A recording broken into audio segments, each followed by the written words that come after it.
Olá, o meu convidado de hoje é um jornalista que se especializou em conflitos, geopolítica e assuntos militares. A partir da experiência como correspondente de guerra, ele escreveu um romance que conta a história de terroristas e espiões no Paquistão. Eu recebo Igor Gilov, que é repórter especial e colunista do jornal Folha de São Paulo. Autor do livro Ariana, Entre Terroristas e Espiões, ele busca descobrir o mistério por trás de um nome desconhecido. O Igor esteve presente em conflitos em Israel, Líbano, Argélia, também cobriu a guerra do Iraque, Afeganistão e Paquistão, as mortes de Yasser Arafat, Osama Bin Laden.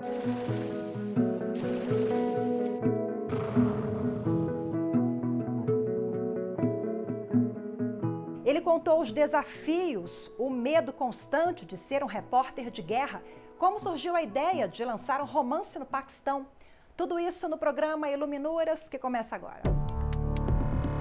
Oi, Igor, tudo bom? Obrigada pela participação, pela disponibilidade de conversar com a gente.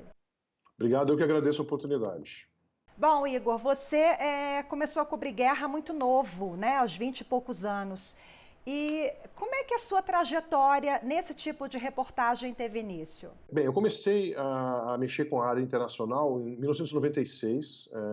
Eu participei de um programa que a Folha de São Paulo estimulava na época de enviar jovens jornalistas para fora para ter experiência internacional, enfim, eram concursos que eram internos sendo feitos e a gente acabava tendo a chance de morar a Londres, Nova York, tinha algumas cidades onde era possível fazer isso.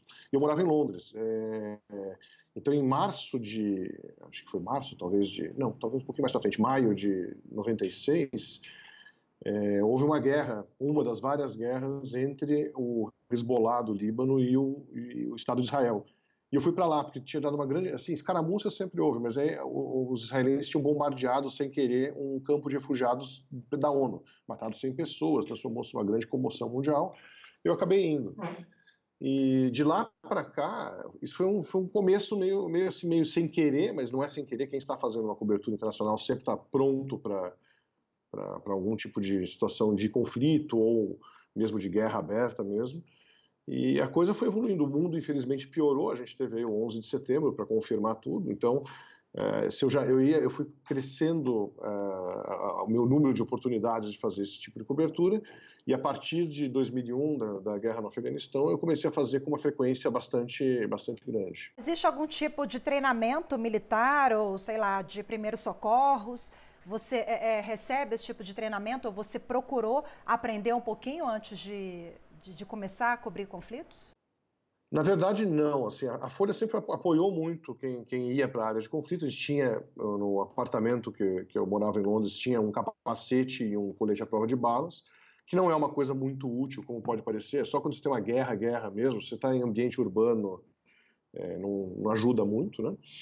Agora,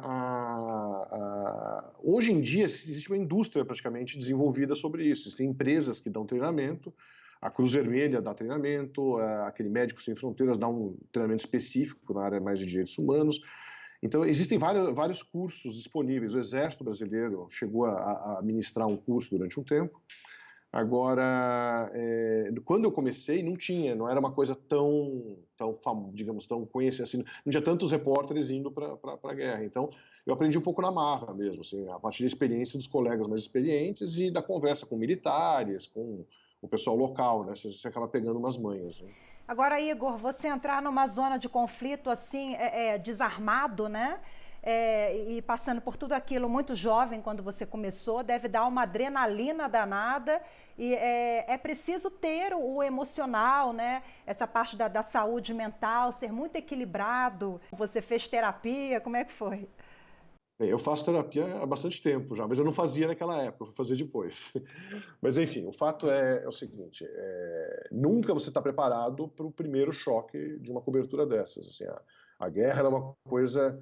A Susan Sontag escreveu isso uma vez, pouco antes dela morrer, em 2003, ela escreveu, quando ela estava escrevendo sobre a guerra no Iraque, que soldados, jornalistas, fotógrafos, cinegrafistas, todo mundo que participa do cenário do conflito, trabalhadores de instituições humanitárias que vão lá ajudar também, tudo mais, todo mundo tem uma certa ligação, que é muito parecida com aquela ligação que as pessoas tinham na trincheira na Primeira Guerra Mundial, porque todo mundo está sob um certo mesmo risco, por mais que estejam em lados diferentes, e especialmente o jornalista, embora ele não tenha lado, por definição, no conflito, você sempre estará de um lado quando você estiver no conflito. Você não vai correr de um lado para o outro para ver onde a bala vai cair. Então, quando é uma cobertura, você tem que fazer uma opção, porque viés vai sempre tentar trazer, né, o outro lado, a posição de quem está combatendo. Isso era mais fácil quando era o Talibã, não como governo, mas o Talibã quando ele era só um grupo insurgente no Afeganistão, porque você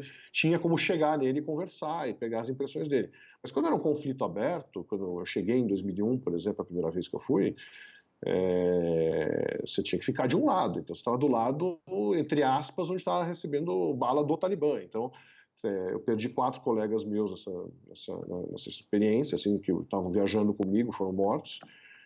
E conheci mais outros tantos que também foram mortos naquela cobertura. Não foi uma coisa simples, assim. Então, você não está preparado e o que acontece depois, inevitavelmente, você processa um pouco, cada um processa de um jeito. Tem gente que fica deprimida, tem gente que tem estresse pós-traumático, tem gente que não acontece nada. Assim, comigo, felizmente, não aconteceu nada de mais sério, mas, obviamente, eu acho que o meu livro, por exemplo, é uma espécie, de certa forma, de processar aquela experiência de uma forma, digamos, ficcional, né? A gente vai falar sobre o livro daqui a pouquinho, mas para você não foi tão tranquilo assim, porque você chegou a ser preso no Paquistão. Pois é. Porque foi assim, quando eu saí do Paquistão para entrar no Afeganistão, existe uma coisa chamada as áreas tribais do Paquistão, que são uma região sem lei. Eles não têm o Estado não está presente o tempo todo lá. São tribos que controlam o acesso, a entrada e saída das pessoas.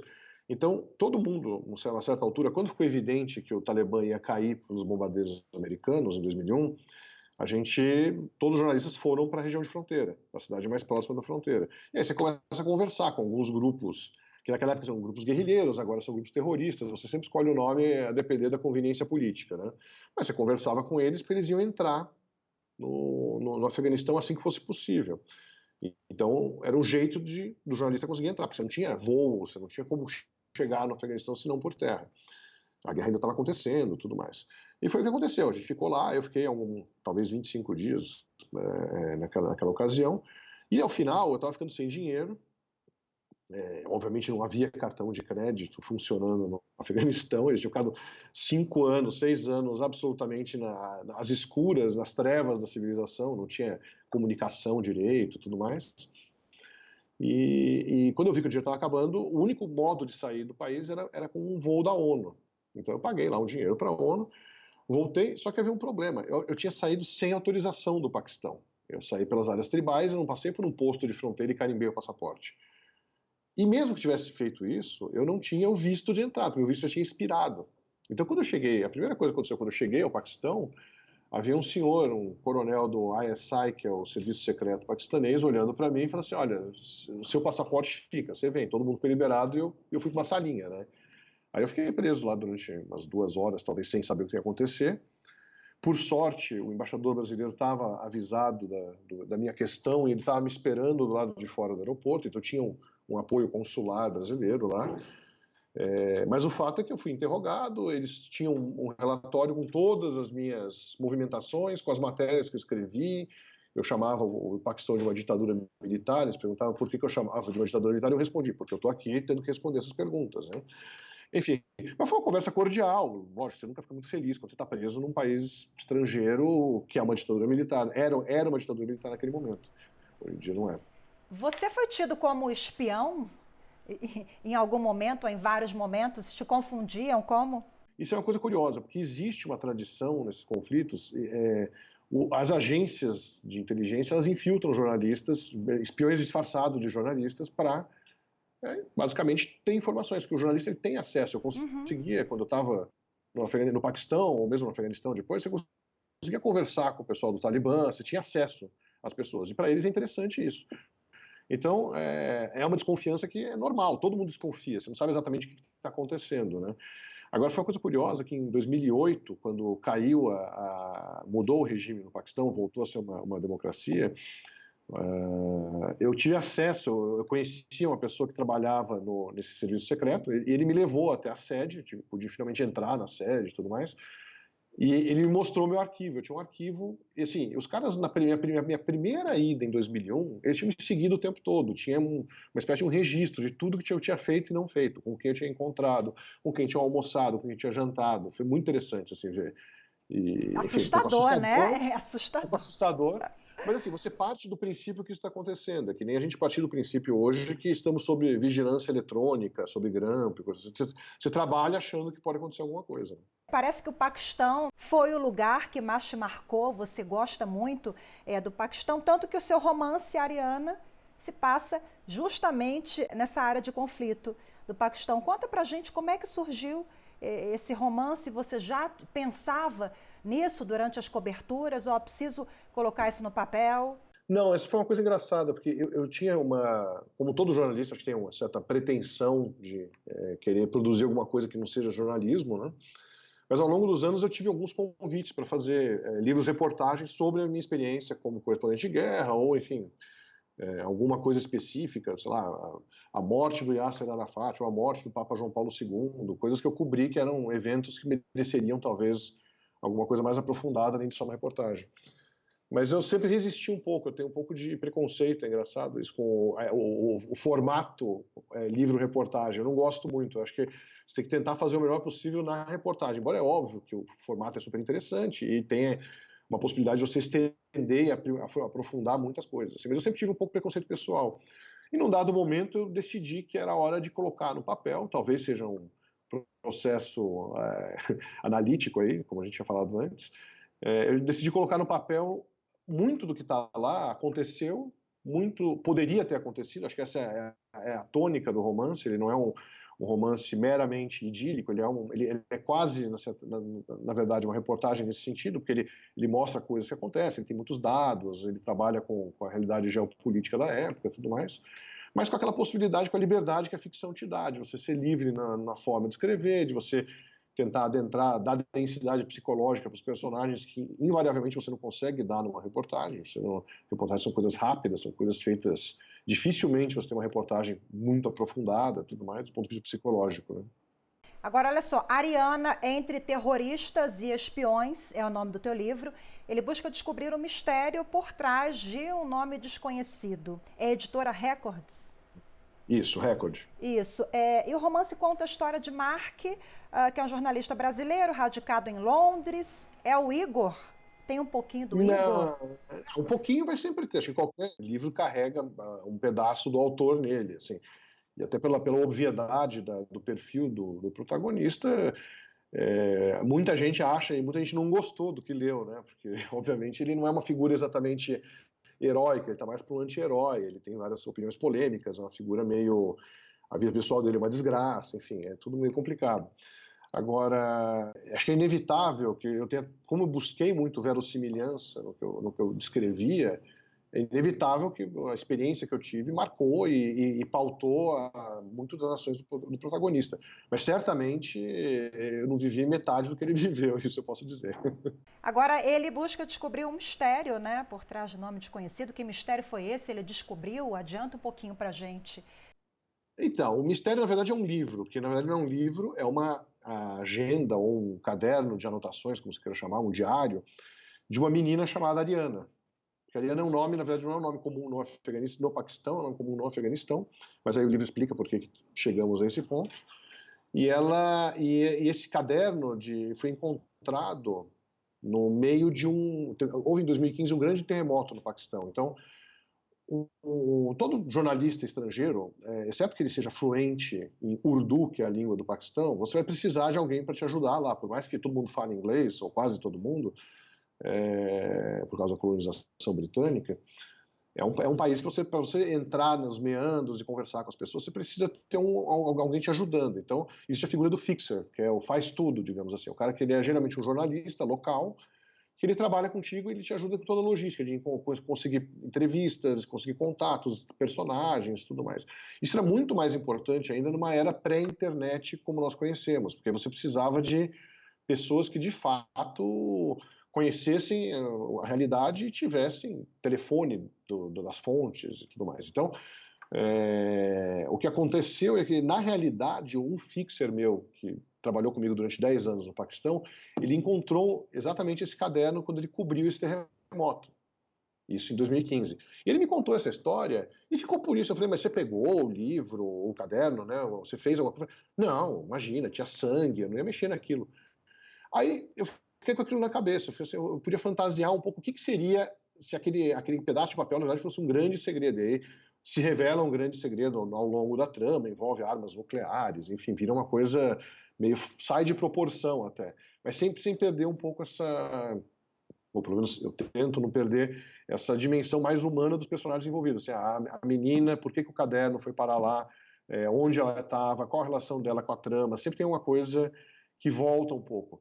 E é engraçado que as pessoas falam daquela menina, a Malala, e tem algumas similaridades. Ela é meio quase uma defensora dos direitos das mulheres, vamos dizer assim, ao longo da trama, ante a estrutura ultra patriarcal e machista que é vigente no Paquistão.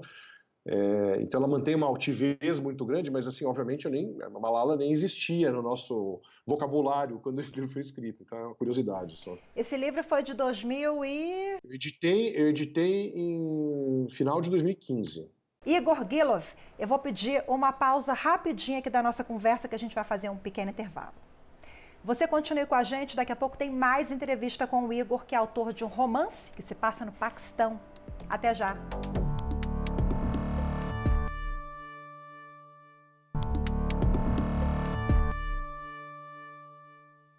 O Iluminuras está de volta e hoje o meu convidado é o jornalista Igor Gilov. O Igor foi correspondente de guerra durante muitos anos, até hoje, de vez em quando, dá um pulinho para cobrir conflitos em várias partes do país e é autor do romance Ariana.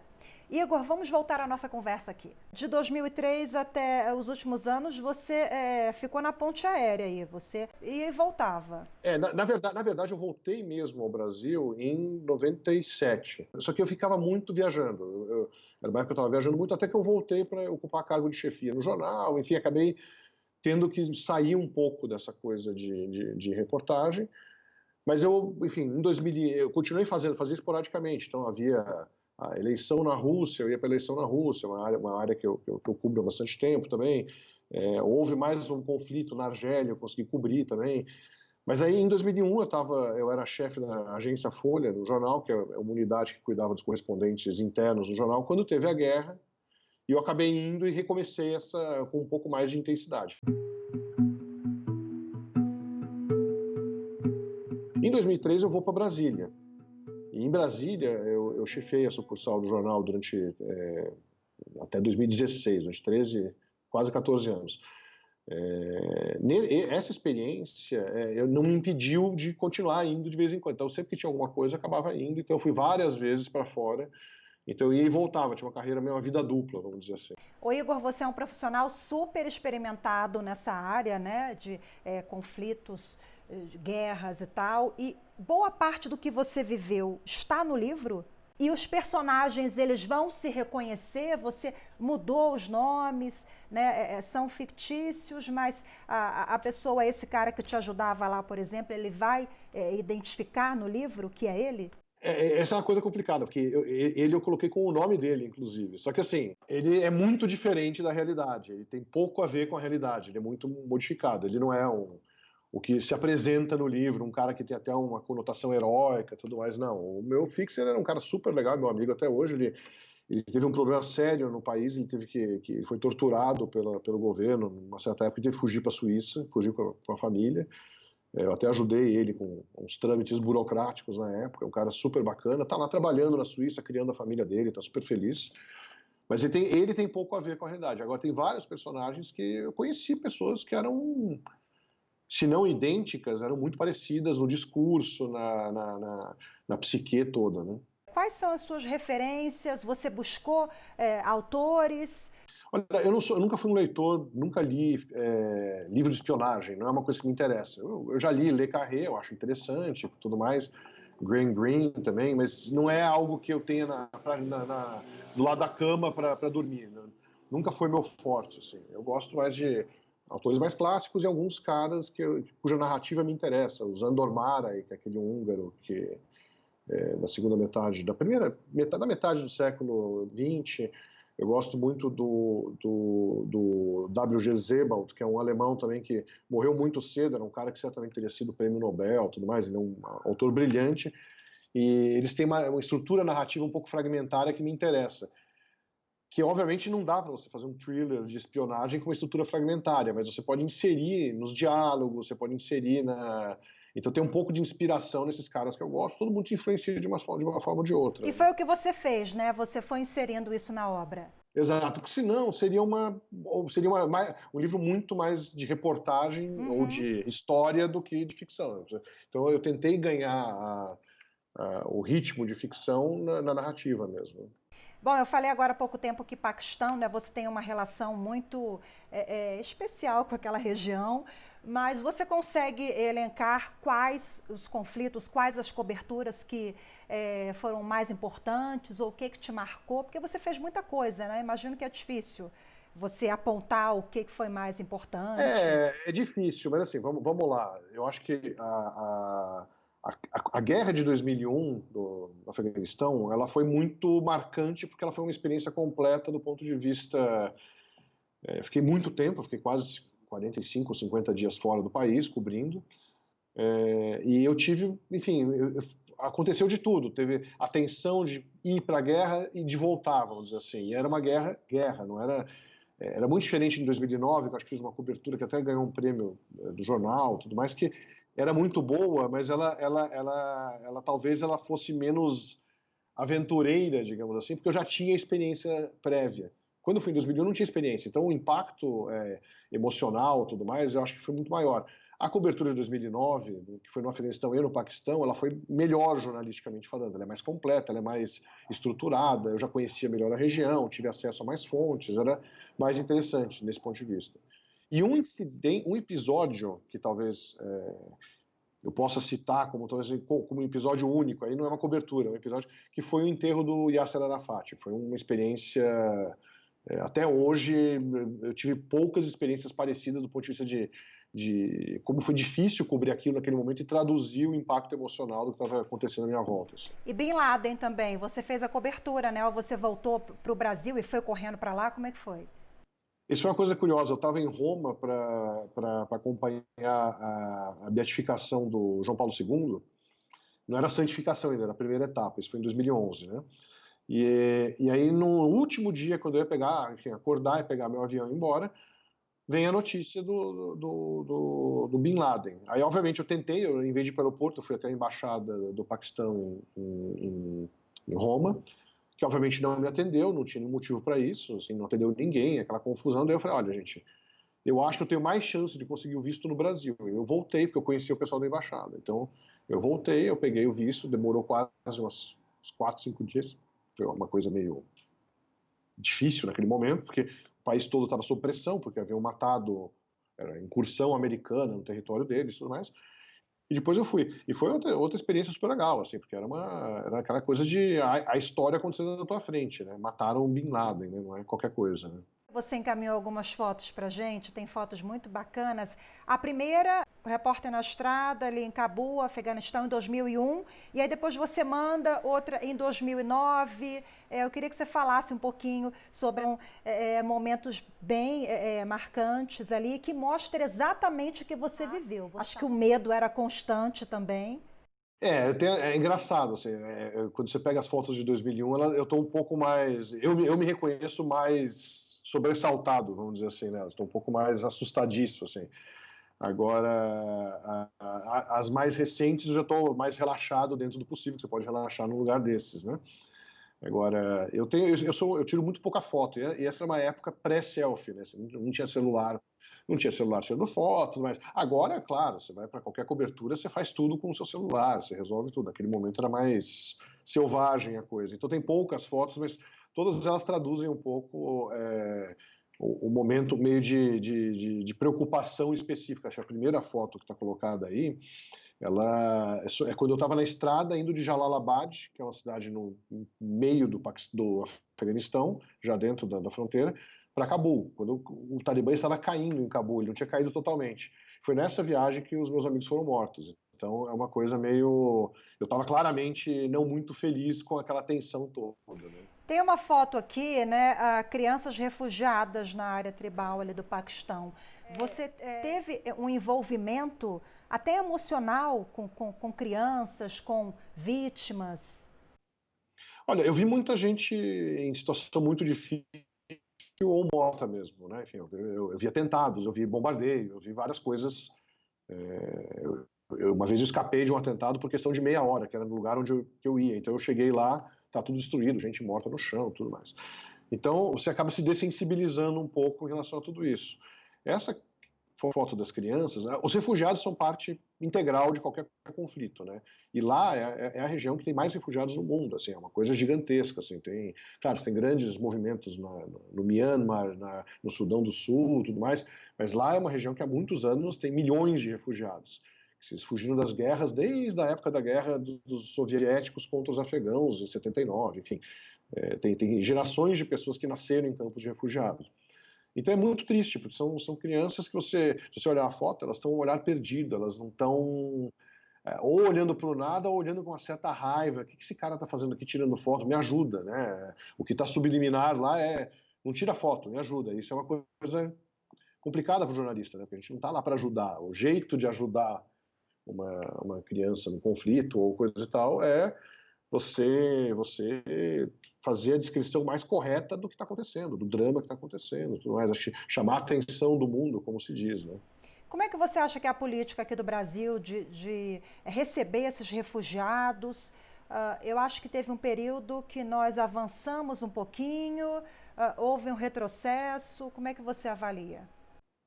O Acnur, né, que é o Comissariado de Refugiados da ONU, faz um trabalho super legal, especialmente lá no norte com os venezuelanos, que é a grande questão nossa, mas não só com eles. Eles têm uma série de trabalhos interessantes com o pessoal que veio da Síria, fugindo da guerra da Síria, ou pessoal de países africanos em conflitos aqui em São Paulo, são muito comuns, tem bairros que eles frequentam bastante.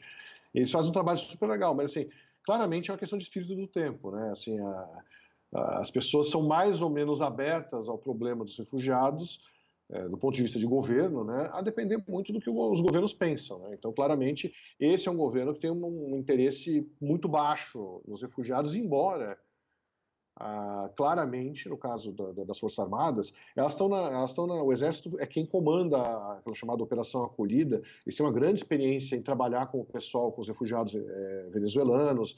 Eu não conheço ninguém que não fale bem do trabalho deles, é um esforço muito grande que eles fazem. Então, também tem que separar um pouco essa coisa de governo e Estado, né? São coisas um pouco diferentes. A gente fala muito de Afeganistão, Paquistão, até por conta do Ariana, né? Mas ele não está muito na moda agora, né? Era cult e tal, mas agora perdeu um pouquinho de espaço e você tem ido para a China, né? Nos últimos anos, você mudou um pouquinho o teu roteiro. Eu sempre tem uma área do mundo que me interessa muito, que é aquele espaço ex-soviético. Então, eu fui várias vezes, desde 2000 eu cubro a política na Rússia, eu vou sempre que eu posso, já fui mais de 10 vezes. Você tem origem russa? Não, é só o prenome mesmo, minha família é alemã. Minha mãe gostava de Igor Stravinsky, aquelas coisas esquisitas, assim. Tem muita explicação. Mas o fato é que assim, eu comecei a virar muito, então eu cubro muito a área. A Rússia é uma área que eu conheço muita gente, é uma especialidade, e nos últimos anos eu tenho tentado dar um enfoque para a China. Ano passado eu fui 2 vezes, eu fui para Hong Kong também, que é uma região com todos os conflitos que estão acontecendo lá, super interessantes, porque na geopolítica mundial é o futuro, né? Todo esse embate entre Estados Unidos e China, ele está acontecendo, ele está pautando política no mundo inteiro, tudo mais. Então, acho inevitável você virar um pouco a atenção para isso. É uma coisa diferente daquela coisa de conflito, mas é mais política e geopolítica do que o conflito em si, embora um dia, infelizmente, acho que é meio inevitável que alguma coisa de errado vai acontecer, né? Mas tudo isso que a gente está passando, debate sobre democracia, política, religião, pandemia, uma crise sanitária e crise política ao mesmo tempo, tudo isso pode te inspirar de alguma forma para um novo livro? Aí acho que romance não vai dar muito certo, né? Pois é, eu escrevo muito sobre isso, né? Exatamente. É uma coisa que assim, é o meu tema de trabalho hoje, né? Eu faço muita análise, faço muita reportagem, justamente sobre, não só sobre, obviamente, sobre o exterior, mas principalmente sobre a política doméstica.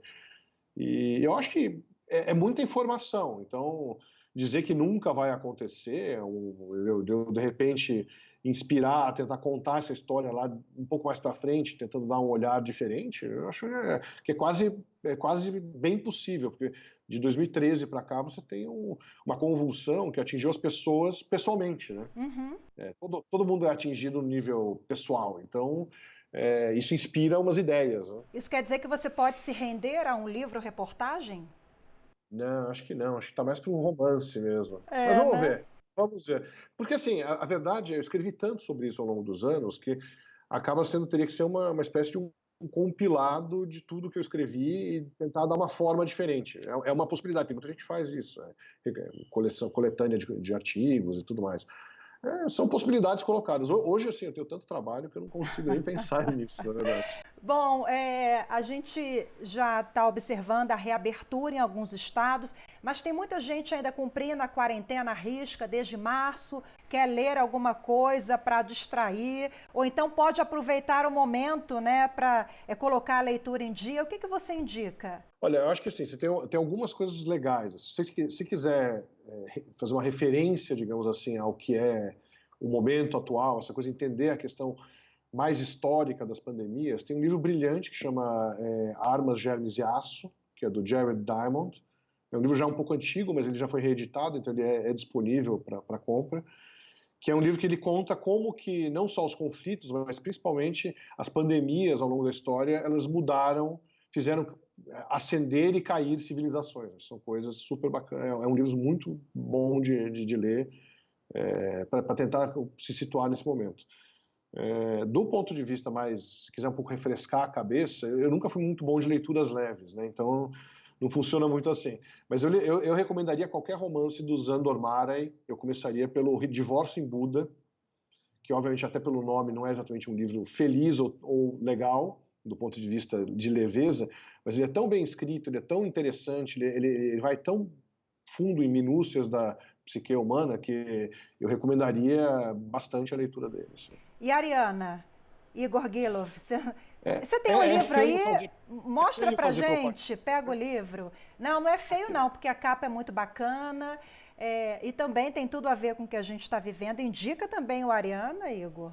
Eu indico a Ariana, porque são 350 páginas, uma leitura razoável, você pode gastar um pouco de tempo. Uhum. E eu acho que ele é legal porque ele não é leve naturalmente pela temática dele, e ele tem muita informação, ele acaba sendo um livro meio difícil de digerir em alguns momentos no sentido de informação, mas ele tem um ritmo que eu acho que é super legal, ele vai rápido. Todas as críticas que eu recebi, e todo mundo que eu conheço que leu, que me passou esse feedback, ele falou, olha, é uma leitura fácil, você vai rápido, passa rápido e apreende muita coisa, tem muita informação interessante lá. Então, nesse sentido, eu recomendo vivamente a leitura.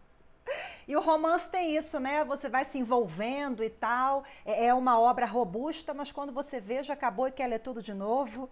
Né? Essa é a ideia. Igor, fica aí a dica, o livro do Igor, Ariana. Muito obrigada, adorei o papo. Obrigada, boa quarentena. Bom trabalho para você. Aproveita para ir aí desenhando mais alguma coisa, uma nova obra. Vou tentar. Ok, Igor, obrigada. Até a próxima. Tchau, tchau. Obrigado. Eu agradeço também a sua audiência. Se você quiser rever este ou outros programas, é só acessar youtube.com/TV Justiça Oficial e procurar o programa Iluminuras. Tchau, tchau.